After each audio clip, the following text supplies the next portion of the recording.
adoption. There were so many people, and this was the weirdest thing to me, but there were so many people who were like, oh, I'll take your baby. Like, I would love to have a baby with Down syndrome.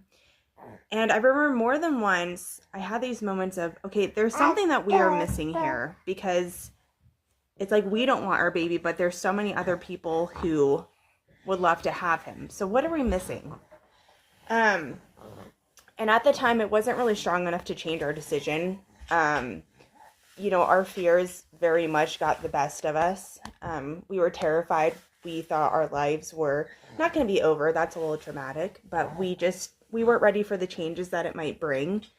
But the day that Lucas was born, of course, all of those normal emotions of your child came kicking in.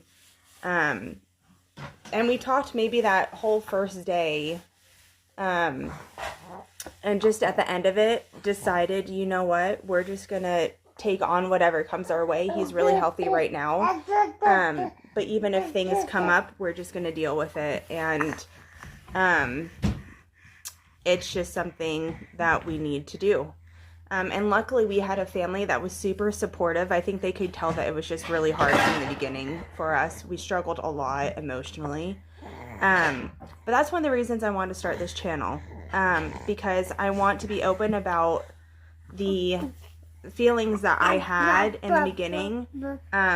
But just show that sometimes pushing through those fears is a really good thing and can bring you so many blessings, because Lucas has been such a great blessing, and I can't even really explain it. He's made me want to change for the better.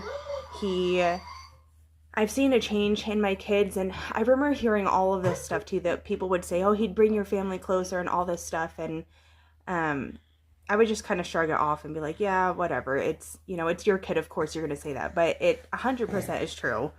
And I'd be saying that to someone who was expecting a baby with Down syndrome as well. I'd say, hold on, Sophie. I'd say the exact same thing. But I wanted to bring other people along on this journey because, I think ours is a little bit unique, with, having a family picked out for adoption until he was born, and then we decided to bring him home. So I'll be, throwing snippets out there here and there, along this journey, and I hope you guys stay on the ride, and if not, that's completely fine. But we will talk to you soon. I hope everyone has a great weekend. You say bye, Lukey? Lukey. Bye. You look at your sissy. You say bye. Bye. Say bye.